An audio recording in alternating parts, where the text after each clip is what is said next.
Gawat, gudang senjata Ukraina ditemukan dekat situs nuklir Rusia. Ya, sebuah gudang senjata militer Ukraina ditemukan di tepi kiri sungai Dnipro, Republik Zaporizhia pada Senin 28 November 2022. Depot senjata dan amunisi Ukraina berada sangat dekat dengan pembangkit listrik tenaga nuklir Energodar. Dipimpin Wakil Kepala Cabang Garda Nasional Rusia, Kolonel Sultan Rasayev, pasukan khusus Akhmat atau Kadyrov-Vitez berhasil menemukan gudang senjata Angkatan Bersenjata Ukraina atau ZSU. Rasayev sebelumnya menyisir dan memeriksa sekitar 20 desa di sisi timur sungai Dnipro dan hasilnya ratusan senjata api, sistem roket pertahanan udara portable, penyembur api Shmel dan juga amunisi berbagai kaliber diketahui keberadaannya. Kami sedang melakukan pencarian di front Kherson dan ke arah Energodar, kata Rasayev dikutip oleh FIFA Militer dari kantor berita Rusia. Hasilnya kami menemukan beberapa tempat persembunyian, beberapa lusin senjata api, senjata berat termasuk manpad, Shmel, RPG, dan amunisi dari berbagai kaliber. Tidak hanya menemukan ratusan senjata dan amunisi, pasukan elit Akhmat Republik Chechnya atau resimen bermotor khusus ke-141 juga telah menemukan peralatan pengintaian teknis. Di dalamnya termasuk sejumlah dokumen prajurit, seragam militer Ukraina, dan perlengkapan milik negara-negara anggota NATO. Rasayev juga menjelaskan pasukan elit Akhmat tidak hanya bergerak di wilayah Zaporizhia.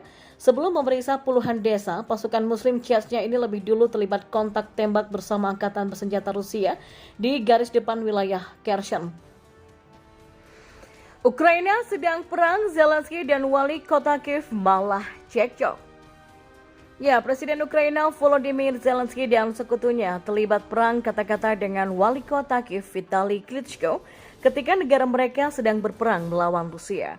Wali kota Klitschko yang merupakan mantan petinju profesional tidak terima dengan kritik keras Presiden Zelensky dan sekutunya tentang bagaimana membantu warga ibu kota menahan pemadaman listrik.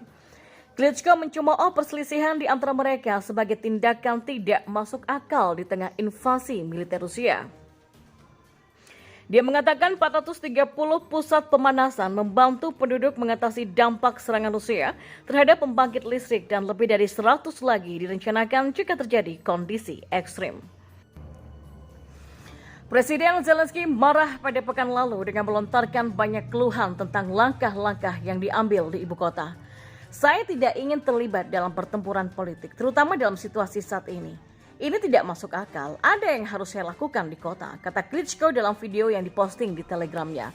Klitschko yang telah terperosok dalam beberapa perselisihan dengan Zelensky sebelum invasi mengatakan para sekutu presiden telah terlibat dalam manipulasi tentang upaya kota termasuk foto tidak dapat dipahami yang diposting secara online. Secara halus ini tidak baik, bukan untuk Ukraina atau mitra asing kami. Hari ini tidak seperti sebelumnya. Semua orang harus bersatu dan bekerja sama. Dan di sini kami punya semacam permainan politik, kata Klitschko. Ya, salah satu sekutu utama presiden merasa mendapatkan pukulan baru, mengatakan bahwa penjelasan Klitschko sangat berbeda dari apa yang dilaporkan warga ibu kota. Dia memberi wali kota waktu seminggu untuk memperbaiki masalah dan tunduk pada inspeksi pusat bantuan. Saya punya proposal. Otoritas kota punya waktu seminggu untuk memperbaiki kesalahan dan kami melakukan inspeksi bersama dengan wali kota, kata David Arakamia, sekutu Zelensky yang juga kepala kelompok Servant of the People di parlemen di Telegramnya.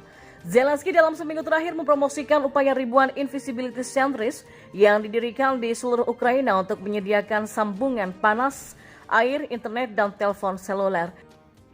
Dalam pidato video malamnya pada hari Jumat, Zelensky mengatakan wali kota Kiev tidak berbuat banyak untuk membantu warga yang terkepung.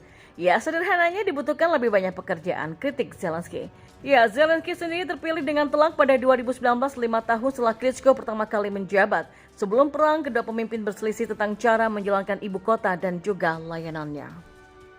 Operator jaringan listrik Ukraina bernama Ukrenergo mengatakan bahwa produsen listrik hanya mampu memenuhi 3/4 dari kebutuhan konsumsi, sehingga memerlukan pembatasan dan juga pemadaman listrik di seluruh negeri. Ukrenergo mengatakan pemadaman akan terus berlanjut dan mendesak penggunaan daya secara terbatas. Kami ingin mengingatkan Anda bahwa sekarang setiap orang Ukraina yang rumahnya telah dipulihkan listriknya dapat membantu memulihkannya ke orang lain lebih cepat. Hanya dengan mengkonsumsi listrik secara hemat, kata mereka dikutip dari Reuters Minggu 27 November 2022. Bahkan penyedia energi swasta terbesar di Ukraina sekaligus cabang retail di TIK bernama Yasno yang menyediakan distribusi energi untuk Kiev mengatakan meski situasi di kota telah membaik, tetapi masih cukup sulit. Hal ini diungkapkan oleh Chief Operating Officer Yasno, Sergei Kovalenko. Dia menegaskan bahwa warga harus memakai setidaknya 4 jam listrik per hari. Jika Anda tidak punya listrik setidaknya selama 4 jam dalam satu hari terakhir, tulis surat ke DTEK Kiev Electric Networks, rekan kerja akan membantu Anda mencari tahu apa masalahnya. Tulis Kovalenko di halaman Facebooknya. Sementara itu Presiden Volodymyr Zelensky mengatakan bahwa 6 juta orang yang kini hidup tanpa listrik dan air disebabkan oleh pengeboman terbaru Rusia pada minggu lalu yang menimbulkan kerusakan terburuk sejauh ini di Ukraina. Pihak Rusia sendiri mengatakan tidak menargetkan penduduk sipil, sementara Kremlin mengatakan bahwa serangan Moskow pada infrastruktur energi adalah konsekuensi dari Kiev yang tidak mau bernegosiasi. Salju diperkirakan akan berlanjut di Kiev hingga pertengahan minggu, sementara suhu diperkirakan akan tetap di bawah titik beku. Dalam musim dingin yang sangat keras bisa naik menjadi 185.000, tetapi bahkan jika itu adalah musim dingin yang ringan, angkanya masih 79.000. Sementara diperkirakan kematian di medan perang dalam perang sejauh ini sekitar 60.000 masing-masing hingga 30.000 untuk Rusia dan Ukraina. Model statistik The Economist mencakup semua negara Uni Eropa bersama Inggris, Norwegia, dan juga Swiss seperti dikutip dari The Telegraph pada Minggu 27 November 2022. Sebelum perang, Rusia memasok antara 40 dan 50% gas alam yang diimpor oleh Uni Eropa. Akibatnya harga gas dan listrik perumahan melonjak. Suhu musim dingin ini diharapkan tidak terlalu ekstrim dibandingkan dengan beberapa dekade terakhir dan juga diperkirakan akan menjadi musim flu biasa.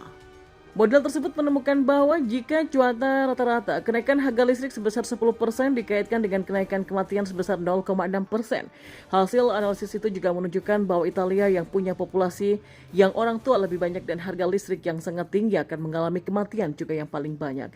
Juga ditemukan bahwa Estonia dan Finlandia akan mengalami tingkat kematian tambahan yang besar pada musim dingin ini. Inggris dan Prancis telah memperkenalkan batasan harga maka akan lebih baik. Dan di Austria yang memerlukan batasan harga yang sangat murah hati, kematian musim dingin diperkirakan akan turun.